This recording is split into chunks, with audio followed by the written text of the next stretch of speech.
Good evening, this is YourVote2017. I'm Neville Choi. And I'm Titi Gabi. As our attention tends to counting, tonight we ask how transparent is the process. This week we've seen candidates in the nation's capital calling for CCTV or closed-circuit cameras in all counting sites. But that's been ruled out by Electoral Commissioner Patilias Gamato. To discuss all this and more, we're joined tonight by Paul Barker, Executive Director of the Institute of National Affairs, PNG's very own Policy Research Institute. Welcome to the program, Mr. Barker. Thank you, Neville and Titi. Before we start our discussions with Mr. Barker, we will look at Hela Province. Counting over there continued today. After count 19 for Tari Pori, sitting MP and PNC candidate James Marape is leading on 9,052 votes, followed by Johnny Philip Pokaya on 3,024, and running third is Robert Aralunai Mai on 1,603. Counting ended at 5:30 p.m. according to Hela election manager John Tipa. He added that counting progressed well without any issues.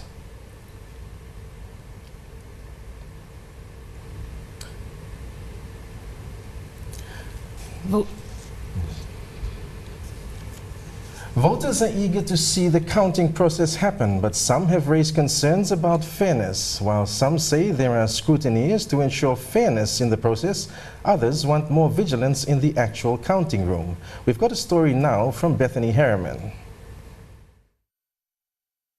Moresby Northwest voter and Morata resident Mary Vago says it would be a shame if the counting process fails. Counting lo tomorrow, online or count inside long. This la room lo place was go counting long em. Me like him also. All no can make him all foul play. All must count him straight because 1, 2, 3 na me play game this la 1, 2, 3 vote blum play. And me play like him good play leader lo. This la election now, yeah. A former electoral officer, Anna Kare, shared her experience. She says there are enough officials, including the scrutineers, at the counting area. All scrutineers to sign up one candidate, and then the presiding officers, and then like there's so many of them where all Gata can sign up no witness. It's not one person alone who's doing the counting. Earlier this week, about 20 candidates from NCD called on the Electoral Commission to install CCTV cameras in the counting area to watch the process. Only that will then give us some comfort, level of security, and assurance that the counting can proceed. The Electoral Commission responded yesterday. Commissioner Patilias Gamato says there is no need for CCTV cameras as there will be representatives of the candidates and authorities present. It is not also mentioned in the election law to use CCTV. By law, scrutineers are allowed. Mary and other voters around the country voted on 2 ballot papers. They will be counted through to next week. Many of them are holding their breath, hoping the process will be fair. Bethany Harriman, National EMTV News.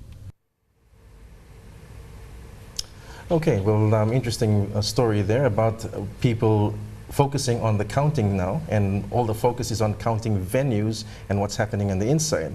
Paul, what's your insight into what's happened so far in this election and as we're moving into counting? Well, as you say, the focus is now shifting to the counting, but we still have polling going on, and it hasn't even commenced in some places. We've obviously had substantial delays, and that has been the major order of the day so far. Even in the national capital, of course, we've seen a deferral of 3 days of the voting, and that's been occurring through the highlands. And of course, when it happens in one place, it triggers it to happen elsewhere. So we've seen Jawaka delayed, so now Hagen, Western Highlands, and Enga. And of course, right at the beginning, we saw delays in Hela and Southern Highlands, partly related to conflict situations. So it's rather interesting. We're starting off the counting in Hela, which is probably and invariably seems to be the most problematic of the provinces. Last time, of course,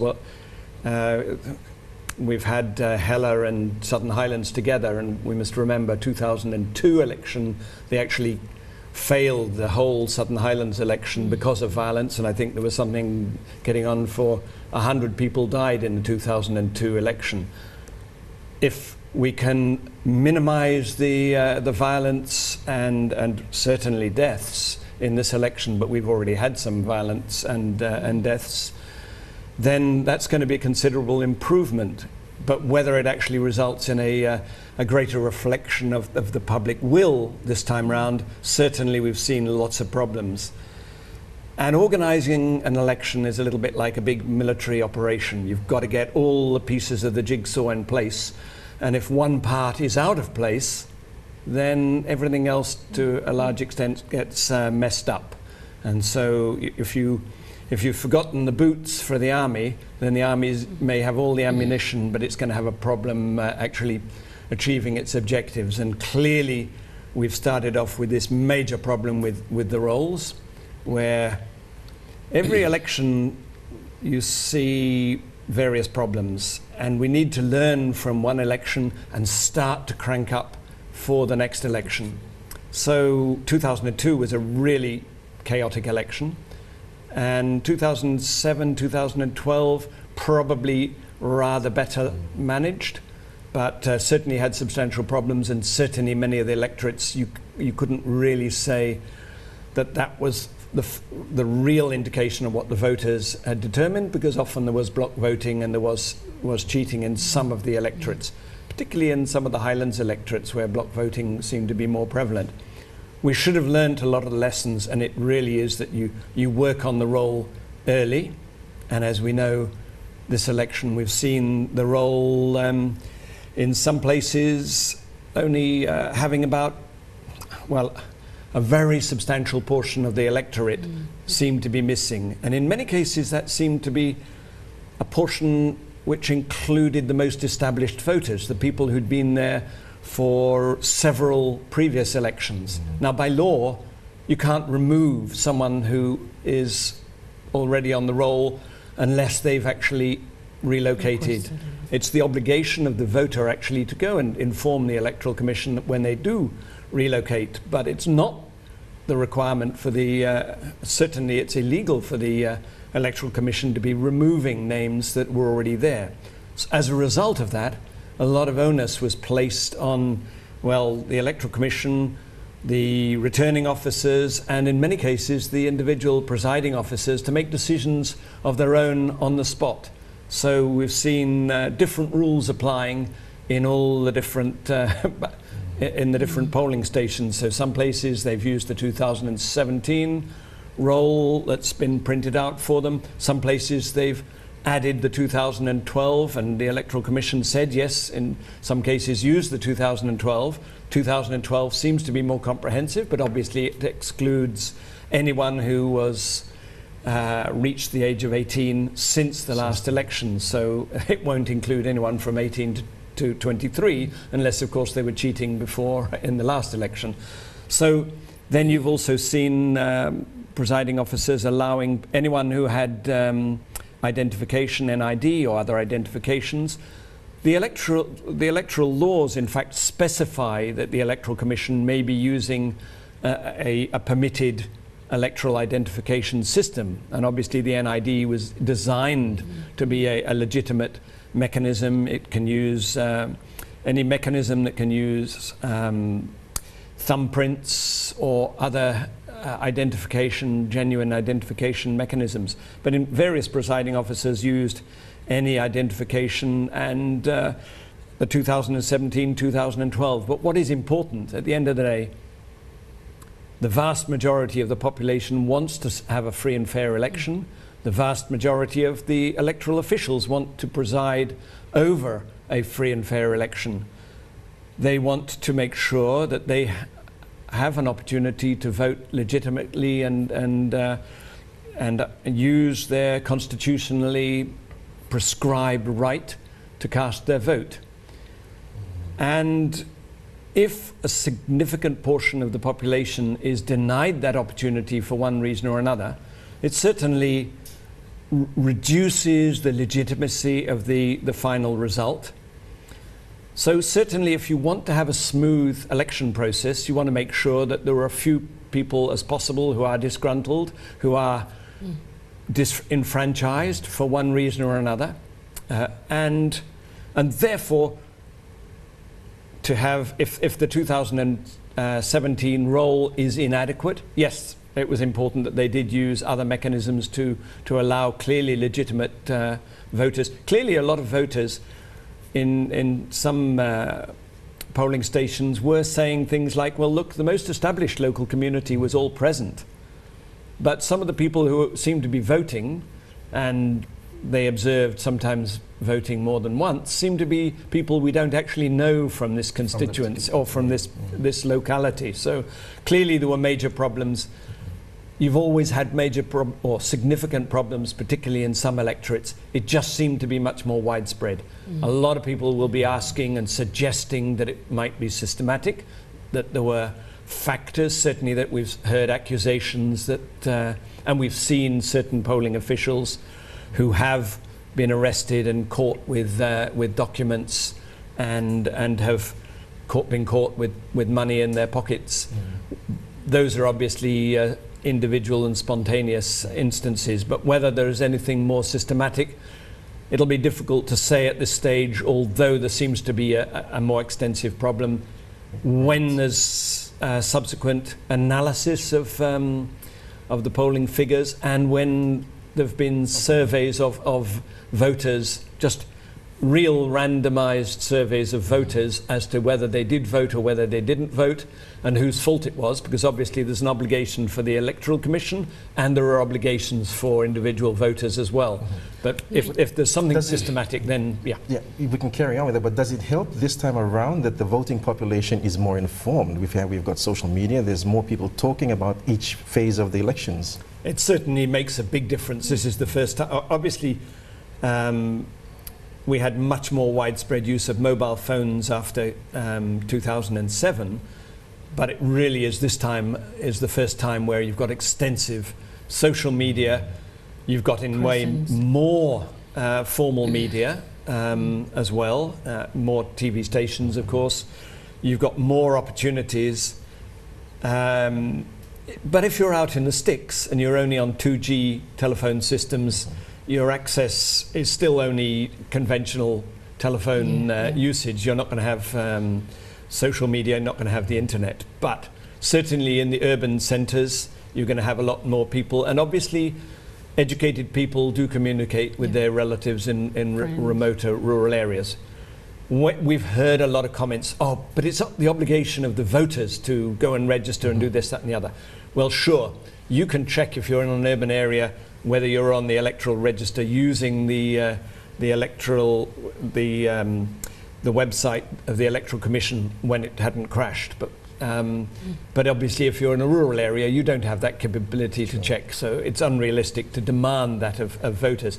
But certainly the level of awareness amongst people, particularly in urban areas, educated people, is much greater. There's always a level of interest in elections in Papua New Guinea, more so perhaps than in a lot of developed countries where you often see voter somnolence, if you like. But PNG is very active, but I think this time around, yes, you do have a lot more activity, and of course you do, as was highlighted in that clip, you've got all those scrutineers, you've got a closely watching media. Some media seems to be more independent than others. We've had sort of accusations of loss of impartiality by some media personalities, but and that's a worry. But again, the social media is watching the media, the media is watching the media, and we know that social media is, some of it's more transparent and some of it is providing largely unvalidated, of is course. Unvalidated, and we know some of it's providing fake news. It has been in the United States, it was in Brexit, in the UK, and certainly it has been well, we're going to have to stop there, but I'm sure there's a lot more we can discuss, and when we come back from the break, we'll be looking at the transparency of the counting process. All right. So you're watching YourVote 2017. Follow us on Facebook by liking the YourVote 2017 page. You can also send us a message or even ask a question of Paul Barker of the INA. We'll be back with more.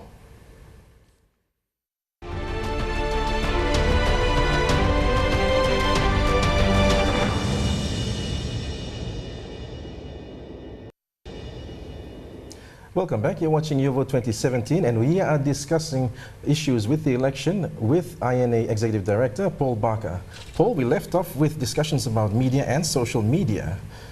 Can we continue with that? Sure. Well, as we know, by its nature, the internet is an anarchic entity. I mean, it's designed to be anarchic, and obviously social media reflects that. So it's the opportunity for anyone to become a publisher and a broadcaster.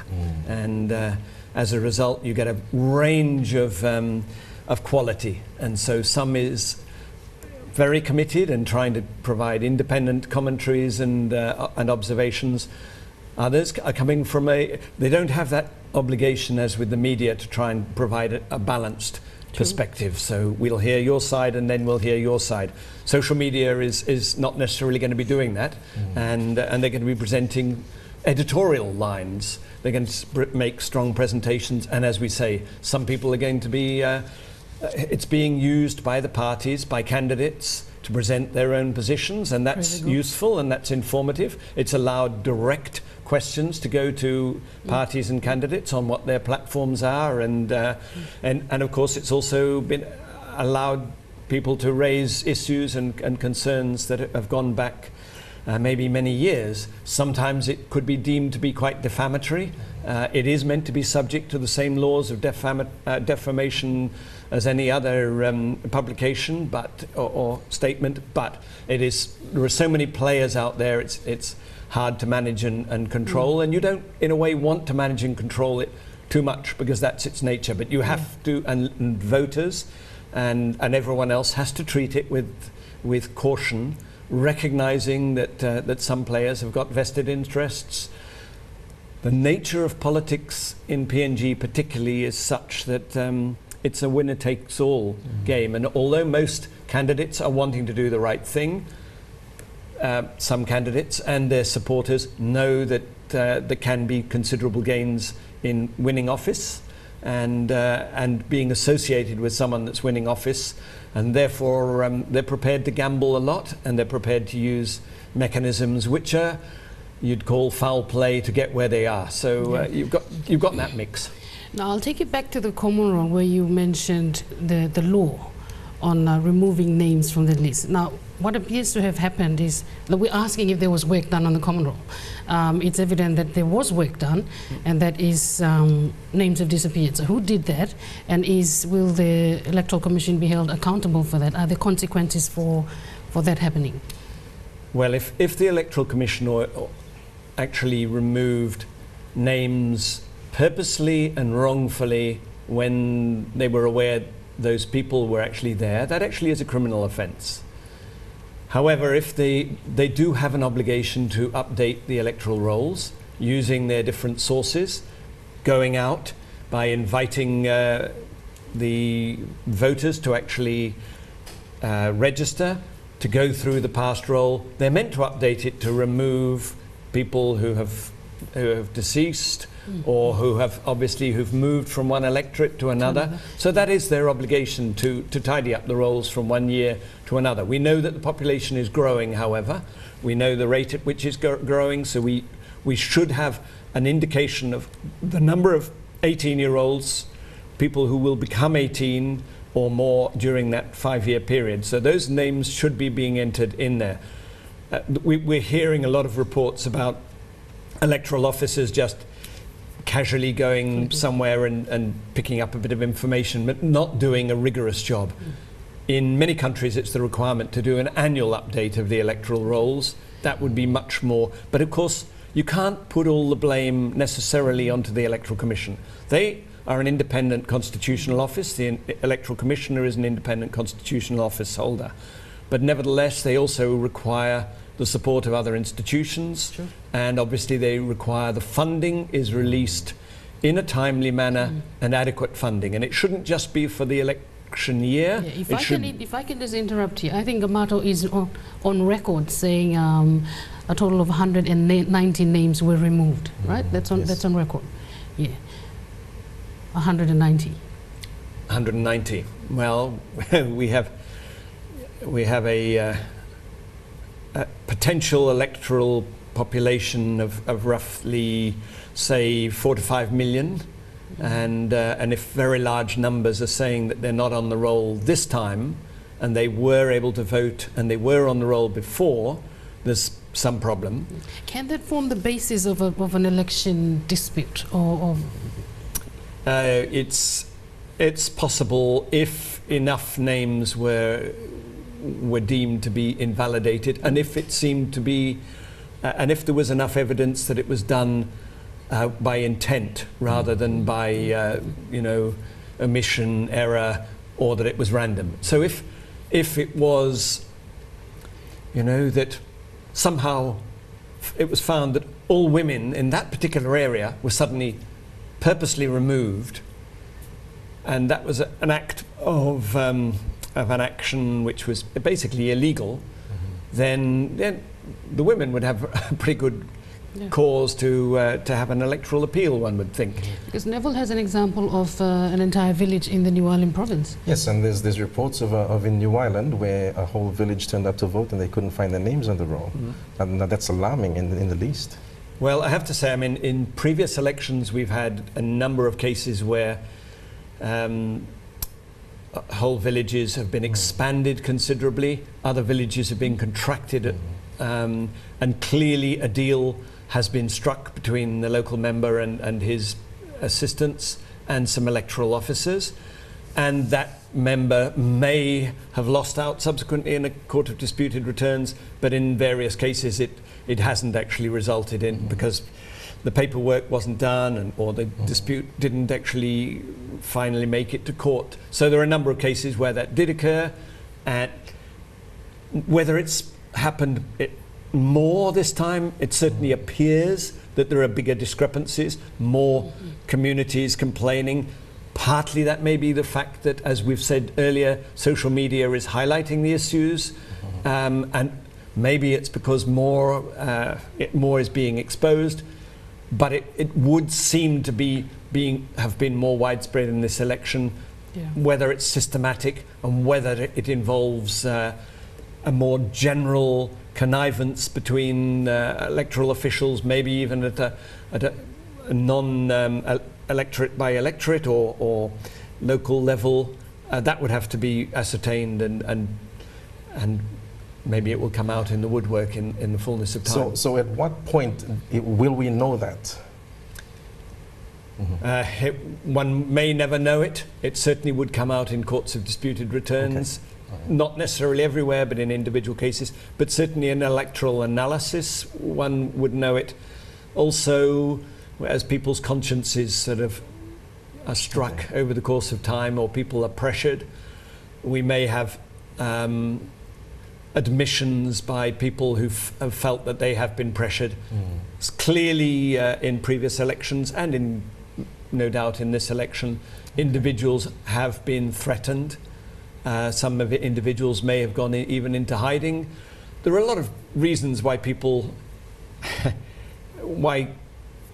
as some police and law and security people will highlight, look, when your job is partly just to keep law and order in a local place, and your job isn't necessarily to make sure that the process actually is resulting in free and fair elections, so long as you can keep law and order. If a large crowd of people are coming in your direction and there's a couple of you as policemen, is it your job to stand up? So there's got to be pragmatism, and obviously if there is major threats and inducements, it's probably some of it will come out in the woodwork, and this time probably more so than any other time, because apart from anything else, that social media and those mobile phones have cameras in them, and we're already seeing, and we've also got mechanisms, call-in centres like Transparency International's call-in centre, where information is being provided to TIPNG, but also to other official and unofficial watchdogs, as well as, of course, to the media. All right, well, we'll hold that thought, Paul. We'll take a break. Now you're watching YourVote 2017. Like us on Facebook, you can comment on or send us a question, and the page is there for you to send us something. We'll be back with more after the break.